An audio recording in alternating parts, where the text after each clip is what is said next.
وزیر اعلیٰ صاحبہ کی طرف سے بہت کیٹیگوریکلی اس بات کو مینشن کیا گیا کہ کسی بھی بے گناہ کو نہ پکڑا جائے، اور اگر پکڑا گیا تو اس کو ریلیز کر دیا جائے۔ مولانا فضل الرحمان اس کو بڑی ترقی تو کہتے ہیں 25 لاکھ بھی دے تو ہم لینے کے تیار نہیں ہیں، ہم تو ٹھیک کنٹرول ہے، نہیں ہونا۔ نہ لیں۔ اگر ان کے پیروکار ان کی بات پہ لبیک کہتے ہوئے اس بات کو کہتے ہیں کہ جناب ہم نہیں لینا، تو ٹھیک ہے، نہ لیں وہ۔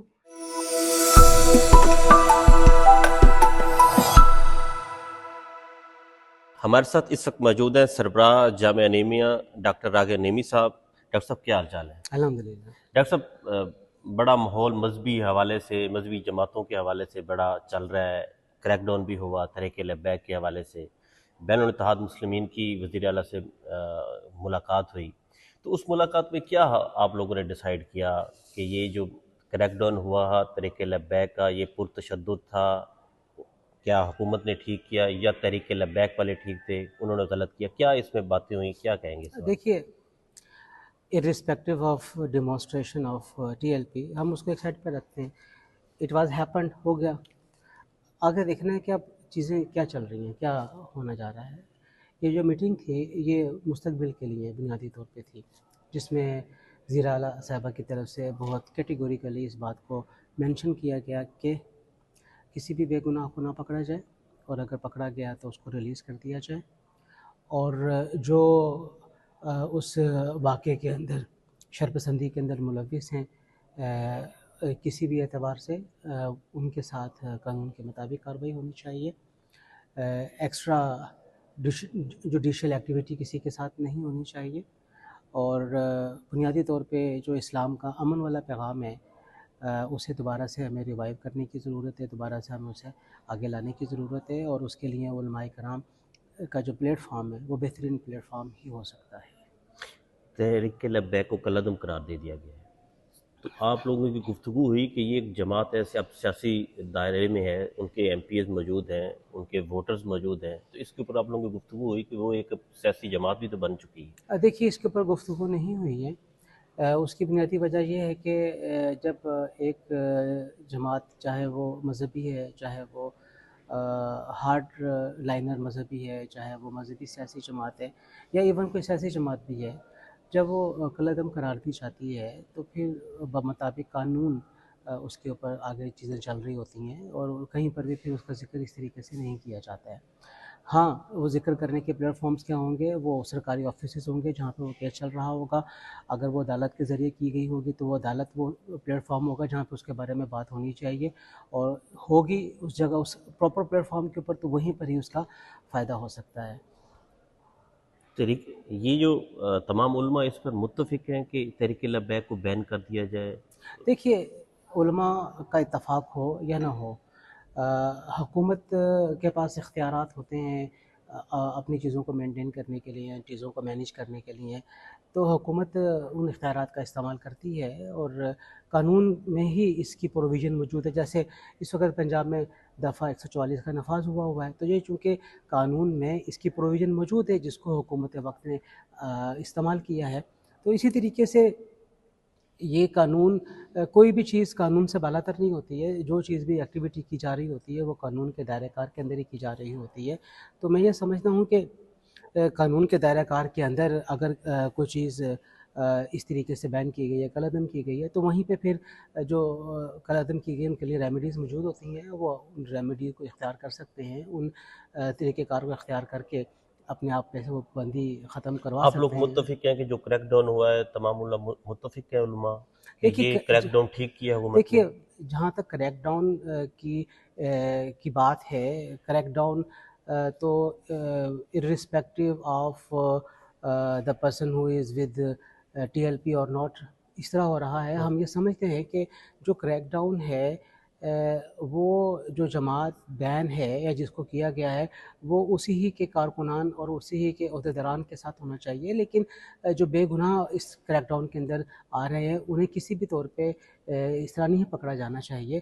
اور ہم نے تو اس بات کو بڑے آپ لوگوں نے انڈورس کیا کہ یہ کریک ڈاؤن ٹھیک کر رہی ہے نہیں، گورنمنٹ؟ ہم نے اس بات کو کہا جو شرپسند عناصر ہیں ان کے ساتھ حکومت جو بھی معاملہ کرنا چاہے وہ کرے، لیکن جو شرپسند عناصر نہیں ہیں اور جن کا کہیں پر بھی جیو فینسنگ کے اندر اس واقعے کے ساتھ کوئی تعلق نہیں ہے، جو کسی بھی جگہ پر اس جماعت کے ساتھ ایفیلیٹ نہیں ہے، اور ان کے ساتھ اگر یہ کریک ڈاؤن کیا جا رہا ہے یا ان کے اوپر اس طرح کا ظلم ہو رہا ہے، تو یہ زیادتی ہے ان کے ساتھ اور یہ نہیں ہونا چاہیے۔ آپ اور مفتی منیب الرحمان یہ سمجھتے ہیں کہ سعد رفیق سعد رضوی جو ہے وہ شرپسند عناصر ہے؟ دیکھیے، مفتی صاحب کا تو مجھے نہیں معلوم کہ ان کا کیا اندیہ اور کیا نظریہ ہے۔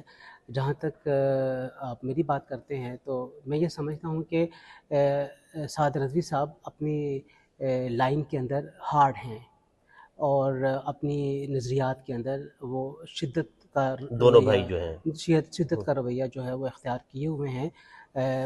نظریہ جو ہے وہ آپ ضروری نہیں ہے کہ آپ شدت کے ساتھ اس کی امپلیمنٹیشن کی طرف جائیں، آپ ایک ماڈریٹ طریقے سے بھی اپنے نظریے کو پروان چڑھا سکتے ہیں۔ وہاں پہ کوئی بات ہوئی کہ کہاں پر ہیں سعد رضوی، انس رضوی؟ نہیں، اس کے بارے میں کوئی بات نہیں ہوئی ہے۔ اچھا، ادھر ایک اور بات ہوئی کہ ائمہ کرام کو جو ہے وہ وظیفہ دیا جائے، اس کی بڑی مخالفت بھی ہو رہی ہے۔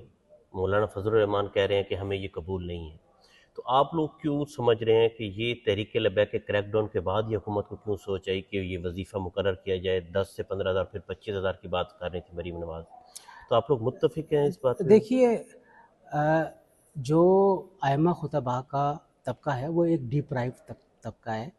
مساجد کے اندر ان کی تنخواہیں 10، 12، 15,000 روپے سے زیادہ نہیں ہوتی ہیں، کہیں بہت بھی ہوئی تو 20,000 ہو جائے۔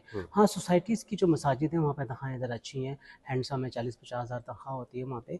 میں یہ سمجھتا ہوں کہ ہمارے خاص طور پہ صوبہ پنجاب کے اندر جو علماء کا طبقہ ہے ایک ڈیپرائیوڈ ہے، اور اگر حکومت ان کے لیے کسی وظیفے کا اعلان کرتی ہے تو اس وظیفہ لیے جانے کے اندر کسی بھی قسم کا کوئی حرج نہیں ہے۔ یہ آنریریم ہے، اٹ ڈزنٹ تھاٹ کہ یہ اس کے بعد پھر کوئی سرکاری ملازم بن جائیں گے۔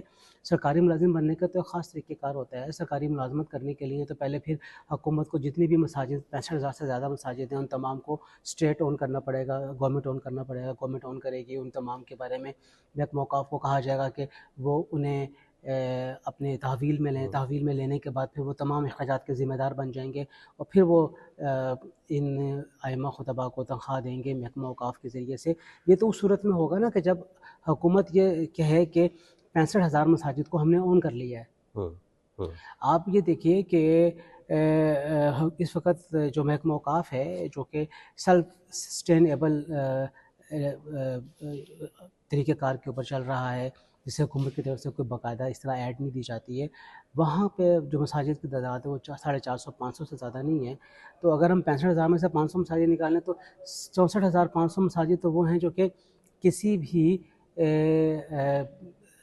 سرکاری دائرہ کار میں آتی نہیں ہیں، سرکاری دائرہ کار سے باہر ہیں، اور پرائیویٹ آرگنائزیشن اور جماعتیں اور تنظیمیں اور کمیٹیاں ان مساجد کو چلا رہی ہیں۔ تو اگر ان مساجد میں موجود ائمہ کرام کی اگر اس طریقے سے امداد ہوتی ہے تو میں نہیں سمجھتا کہ اس امداد کے لیے جانے میں کسی قسم کا جمعیت کوئی علماء حرج ہے۔ اسلام فیک کے سربراہ مولانا فضل الرحمان اس کو بڑی ترقی کو کہتے ہیں 25 لاکھ بھی دے تو ہم لینے کے تیار نہیں ہیں، ہم تو ٹھیک کنٹرول ہے، نہیں ہونا۔ نہ لیں۔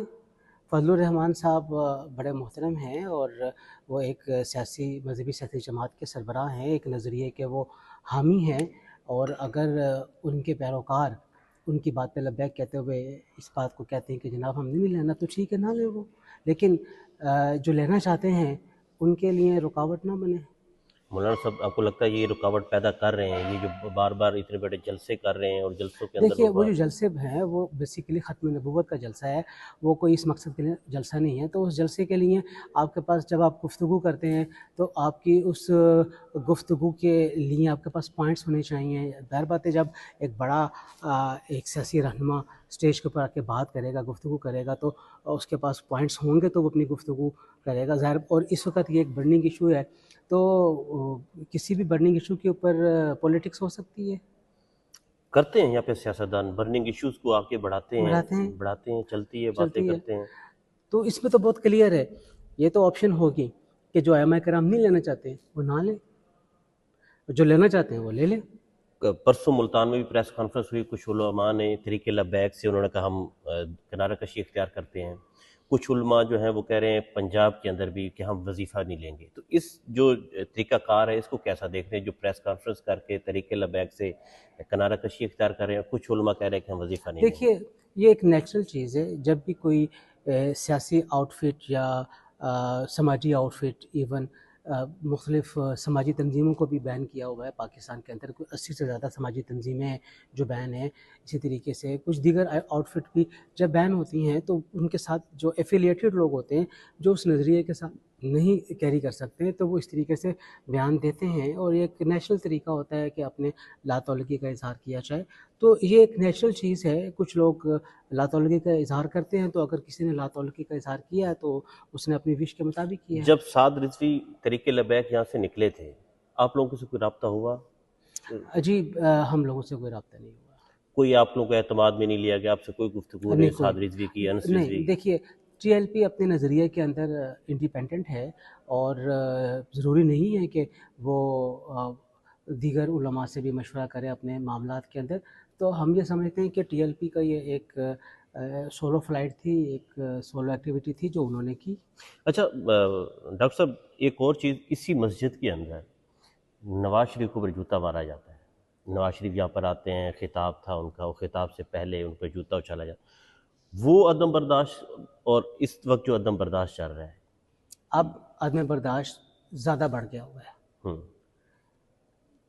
ماضی میں جو عدم برداشت تھا وہ کہیں نہ کہیں پہ کنٹرول ہو جایا کرتا تھا، لیکن اس وقت جو ہم معاشرے کے اندر عدم برداشت کی مظاہر دیکھ رہے ہیں وہ پہلے سے بہت زیادہ بڑھ چکا ہوا ہے، اور یہ معاشرے کی بیونت کے لیے، تانے بانے کے لیے انتہائی خطرناک ہے. تو اس کیس کا کیا بنا تھا جو جہاں پہ نواز شریف کو جس نے جوتا یہ اٹھایا تو تھا؟ پولیس بتائیے کہ کیس کا کیا بنا. تو وہ مسجد کا طالب علم تھا یا کہاں سے آئے تھے وہ لوگ؟ وہ کہیں باہر سے آیا تھا. اچھا دوسرا آپ کا کیا موقف ہے ممتاز قادری کے حوالے سے، جو گورنر کو جنہوں نے قتل کیا؟ اس کے بارے میں کچھ ہارڈ لائنر تو یہ کہتے ہیں کہ انہوں کا جو طریقہ کار تھا ممتاز قادری کا وہ ٹھیک تھا. آپ کیا سمجھتے ہیں؟ دیکھیے پاکستان کوئی لا لیس کنٹری نہیں ہے افغانستان کی طرح. پاکستان میں قوانین کی عمل درآمد موجود ہے، عملداری ہے پاکستان کی.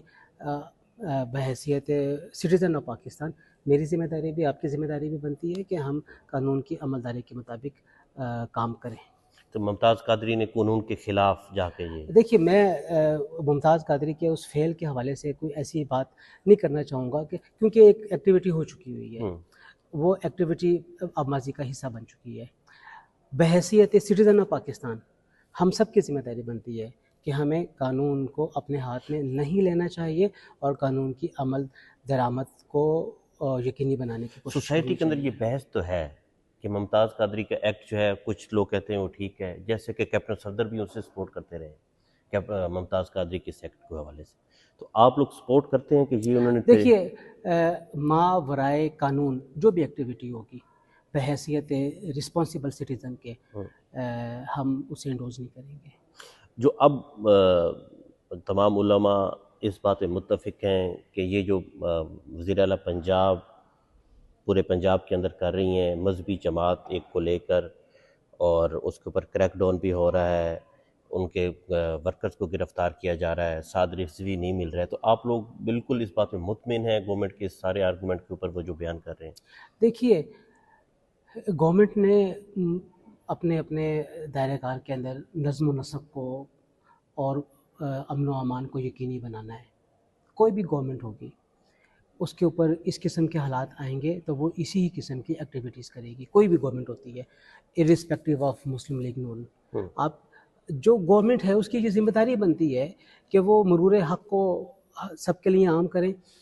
کسی بھی آؤٹ فٹ کو اس بات کی اجازت نہیں ہونی چاہیے کہ وہ لوگوں کے راستوں کو اس طریقے سے بلاک کرے اور لوگوں کے آنے جانے کے معاملات کے اوپر پابندیاں آ جائیں اور اکنامک ایکٹیویٹی جو ہے وہ مکمل طور پہ ختم ہو جائے. اور ہم تو پہلے ہی پاکستان میں اکنامک ایکٹیویٹی کو پست سے پست ہوتا ہوا دیکھ رہے ہیں. اس قسم کے مظاہر پاکستان کی معاشی جو گراوٹ ہے اس میں اور زیادہ اضافہ کرے گی، بجائے اس کے کہ پاکستان میں معاشی ترقی ہو. معاشی گراوٹ میں تو بہت تیزی کے ساتھ ہم آگے چلے جائیں گے. پاکستان کا جو اس وقت سب سے اہم مسئلہ ہے وہ پاکستان کو معاشی طور پہ اپنے پیروں کے اوپر سٹینڈ کرنا ہے اور پاکستان میں رہنے والے لوگوں کو سماجی انصاف کی اس وقت بہت زیادہ ضرورت بھی ہے، انہیں عدالتی انصاف کی بھی ضرورت ہے، انہیں نوکریوں کی ضرورت ہے، انہیں صحت کے معاملات کی ضرورت ہے، انہیں تعلیم کی ضرورت ہے۔ یہ تمام چیزیں اس طرح کی آؤٹ فٹس جب اپنی ایکٹیویٹیز کرتی ہیں تو ان تمام چیزوں کو برضرب لگتی ہیں۔ اچھا ڈاکٹر صاحب، ادھر کوئی گفتگو ہوئی کہ تحریک لبیک اور ٹی ایل پی جو ہے وہ کلیم کرتی رہی کہ ان کے ورکرز مارے گئے ہیں؟ کوئی اس طرح کی گفتگو ہوئی ہے کہ یہ ان کی وہ ڈیڈ باڈیز نہیں حوالے کرنے دی گئیں؟ کوئی اس طرح کی گفتگو بھی ہوئی کہ دیکھیے ان کے وہاں پہ ورکرز مارے گئے ہیں؟ بات یہ ضرور ہوئی ہے، سی ایم صاحبہ نے اس بات کا اظہار کیا ہے کہ ایک 600 کا فگر پیش کیا جا رہا ہے۔ اگر 600 کا فگر ہے تو اس کے بارے میں مظاہر سامنے آنے چاہیے، کہیں پر بھی کوئی مظاہر سامنے نہیں ہے، کوئی کلیمٹ نظر نہیں آ رہا ہے، ان 600 افراد کے ڈیڈ باڈیز کا کلیمٹ نظر نہیں آ رہا ہے۔ وہ ڈیڈ باڈیز کہاں پر ہیں، کس کی کسٹڈی کے اندر ہیں، کیا وہ حکومت کی کسٹڈی میں ہیں یا اس کے علاوہ ہیں؟